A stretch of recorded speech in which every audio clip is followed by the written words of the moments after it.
হয় নমস্কাৰ আজি আমি আলোচনা কৰিম প্ৰধানমন্ত্ৰী আৱাস যোজনাৰ বিষয়ে কিয়নো প্ৰধানমন্ত্ৰী আৱাস যোজনাৰ ফালৰ পৰা 2025 বৰ্ষৰ নতুন ভেৰিফাইড লিষ্ট এটা মুকলি কৰিছে এই লিষ্টত আপোনাৰ নাম আছে নে নাই এইটো বস্তু যদি আপোনালোকে চাব বিচাৰে তেতিয়া হলে এইটো যেটো পেজ ইয়াতে আপোনালোকে স্পষ্টভাৱে চাবলৈ পাৰিছে এই পেজখনত আপোনালোকৰ প্ৰথমে আহিব লাগিব কিয়নো এই পেজটোৱে হল ভাৰত চৰকাৰে মুকলি কৰা প্ৰধানমন্ত্ৰী আৱাস যোজনাৰ অফিচিয়েল পেজ ইয়ালৈকে আপোনালোকৰ প্ৰথমে আহিব লাগিব ইয়াতে অহাৰ লগে লগে এইটো যেটো ওপৰত আপোনালোকে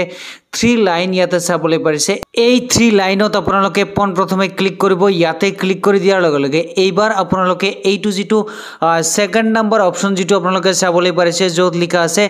আৱাস সফট এই আৱাস সফটত আপোনালোকে ক্লিক কৰিব ইয়াতে ক্লিক কৰি দিয়াৰ লগে লগে এইবাৰ আপোনালোকে সেকেন্ড নম্বৰ অপচন যেটো চাবলৈ পাৰিছে য'ত লিখা আছে ৰিপৰ্ট বুলি এই ৰিপৰ্টত আপোনালোকে ক্লিক কৰিব ইয়াতে ক্লিক কৰি দিয়াৰ লগে লগে বিভিন্ন ধৰণৰ অপচন ওপেন হৈ গৈছে আপোনালোকে তলফালে স্ক্ৰল কৰিব তলফালে স্ক্ৰল কৰাৰ লগে লগে এইটো যেটো H নম্বৰ অপচন যেটো আপোনালোকে চাবলৈ পাৰিছে য'ত লিখা আছে সোশিয়েল অডিট ৰিপৰ্টছ ইয়াৰে যেটো 1 নম্বৰ অপচন আছে য'ত লিখা আছে বেনিফিচিয়াৰী ডিটেইলছ ফৰ ভেৰিফিকেশন ইয়াতে আপোনালোকে ক্লিক কৰিব ইয়াতে ক্লিক কৰি দিয়াৰ লগে লগে এইটো যেটো অল ষ্টেটছ বুলি লিখা আছে ইয়াতে ক্লিক কৰি আপুনি আপোনাৰ ৰাজ্যৰ নাম সিলেক্ট কৰিব তাৰ পিছত আপুনি আকৌ সিলেক্টত ক্লিক কৰি আপুনি কোনটো ডিস্ট্ৰিক্টত বসবাস কৰে হেইটো ডিস্ট্ৰিক্টৰ নাম য'ত লিখা থাকিব তাতে আপোনালোকে ক্লিক কৰিব তাৰ পিছত তলফালে স্ক্ৰল কৰি আকৌ সিলেক্টত ক্লিক কৰি এইবাৰ আপুনি কোনটো ব্লকৰ অধীনত বসবাস কৰে হেইটো ব্লকৰ নাম য'ত লিখা থাকিব তাতে আপোনালোকে ক্লিক কৰিব তাৰ পিছত আপোনালোকে আকৌ এই সিলেক্টত ক্লিক কৰি আপুনি নিজে কোনটো গাঁও পঞ্চায়তৰ অধীনত বসবাস কৰে হেইটো গাঁও পঞ্চায়তৰ নাম য'ত লিখা থাকিব তাতে আপোনালোকে ক্লিক কৰিব ইয়াতে ক্লিক কৰি দিয়াৰ লগে লগে এইবাৰ আপোনালোকে আকৌ এই সিলেক্টত ক্লিক কৰি আপুনি নিজে 2024 নে 2025 বৰ্ষৰ যেটো প্ৰধানমন্ত্ৰী আৱাস যোজনাৰ ফালৰ পৰা নতুন ভেৰিফাইড লিষ্ট মুকলি কৰিছে অবিয়াসলি আপোনালোকৰ এই যেটো নতুন লিষ্ট মুকলি কৰিছে হেইটো 2025 বৰ্ষত তো অবিয়াসলি 2025 বৰ্ষ য'ত লিখা থাকিব তাতে আপোনালোকে এনেদৰে প্ৰথমে ক্লিক কৰি দিব আৰু আপোনালোকে এইবাৰ এইটো যেটো সিলেক্ট বুলি লিখা আছে ইয়াতে ক্লিক কৰি প্ৰধানমন্ত্ৰী আৱাস যোজনা গ্ৰামীণ বুলি য'ত লিখা থাকিব তাতে আপোনালোকে ক্লিক কৰিব ইয়াতে ক্লিক কৰি দিয়াৰ লগে লগে এইটো যেটো ক্যাপচা নম্বৰ চাবলৈ পাৰিছে এই ক্যাপচা নম্বৰটো আপোনালোকে এই খালি ঠাইখিনিত পূৰণ কৰি এইটো যেটো সাবমিট বুলি লিখা আছে এই সাবমিটত আপোনালোকে প্ৰথমে ক্লিক কৰিব আপোনালোকে নিজৰ ক্যাপচা নম্বৰটো এন্টাৰ কৰি তলফালে স্ক্ৰল কৰিলে ইয়াতে আপোনালোকে স্পষ্টভাৱে চাবলৈ পাৰিছে মই যেটো গাঁও পঞ্চায়ত সিলেক্ট কৰিছিলো হেইটো গাঁও পঞ্চায়তৰ আন্ডাৰত 2025 বৰ্ষৰ যেটো প্ৰধানমন্ত্ৰী আৱাস যোজনাৰ ফালৰ পৰা নতুন ভেৰিফাইড লিষ্ট মুকলি কৰিছে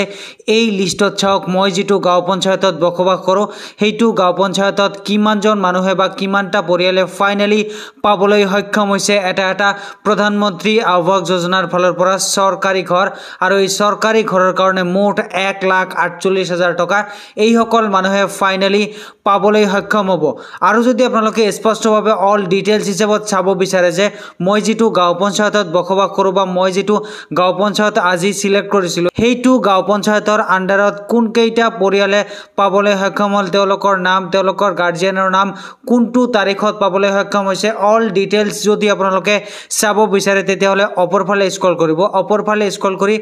এইটো যেটো আপোনালোকে চাবলৈ পাৰিছে ডাউনলোড পিডিএফ বুলি লিখা আছে ইয়াতে আপোনালোকে ক্লিক কৰিব ইয়াতে ক্লিক কৰি দিয়াৰ লগে লগে অটোমেটিকলি 1 মিনিট সময় ল'ব অটোমেটিক ডাউনলোড হৈ এনেদৰে ওপেন হৈ যাব ইয়াতে ওপেন হৈ যোৱাৰ লগে লগে স্পষ্টভাৱে চাবলৈ পাৰিছে প্ৰথমে লিখা আছে বেনিফিচিয়াৰী নাম স্কিম নাম আৰু ফাইনান্সিয়েল ইয়াৰ বিপিএল নে এপিএল ৰ পৰা আপুনি চৰকাৰী ঘৰ লাভ কৰিবলৈ সক্ষম হৈছে হেইটো চাব পাৰিব জব কাৰ্ড নাম্বাৰ হাউস ষ্টেটাস স্যাংচন নাম্বাৰ কোনটো তাৰিখত আপোনাক প্ৰধানমন্ত্ৰী আৱাস যোজনাৰ ফালৰ পৰা এটা চৰকাৰী ঘৰ প্ৰদান কৰা হৈছে অল ডিটেইলছ চাব পাৰিব তাৰ পিছত কিমান টকা আপোনাৰ নামত স্যাংচন কৰা হৈছে এই পৰ্যন্ত কিমান টকা পাবলৈ সক্ষম হৈছে অল ডিটেইলছ আপোনালোকে চাব পাৰিব এইজন মানুহে চাওক কিমান তাৰিখত প্ৰধানমন্ত্ৰী আৱাস যোজনাৰ ফালৰ পৰা চৰকাৰী এটা ঘৰ লাভ কৰিবলৈ সক্ষম হৈছে 8 তাৰিখ 2 মাহ 2025 বৰ্ষত এইজন মানুহে ফাইনালি পাবলৈ সক্ষম হৈছে প্ৰধানমন্ত্ৰী আৱাস যোজনাৰ ফালৰ পৰা এটা চৰকাৰী ঘৰ ঠিক একেদৰে তলফালে স্ক্ৰল কৰিলে এইজন মানুহে চাওক 6 তাৰিখ 1 মাহ 2025 বৰ্ষত চৰকাৰী ঘৰ লাভ কৰিবলৈ সক্ষম হৈছে তাৰ পিছত এইজন মানুহে 6 তাৰিখ 2 মাহ 2025 বৰ্ষত চৰকাৰী ঘৰ লাভ কৰিবলৈ সক্ষম হৈছে এনেদৰে আপোনালোকে তলফালে স্ক্ৰল কৰিলে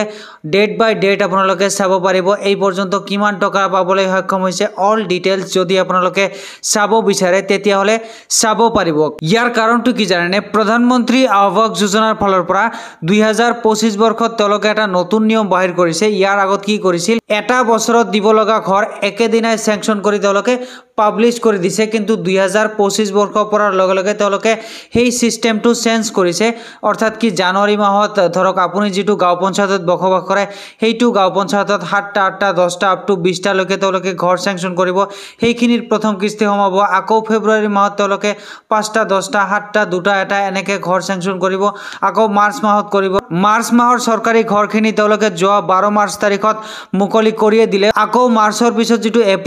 এপ্ৰিল মাহত আকৌ নতুনকৈ প্ৰধানমন্ত্ৰী আৱাস যোজনাৰ ফালৰ পৰা নতুন লিষ্ট আহিব আপোনাৰ গাঁও পঞ্চায়তৰ পৰা এজন দুজন তিনিজন পাঁচজন 10জনকে পায়ে থাকিব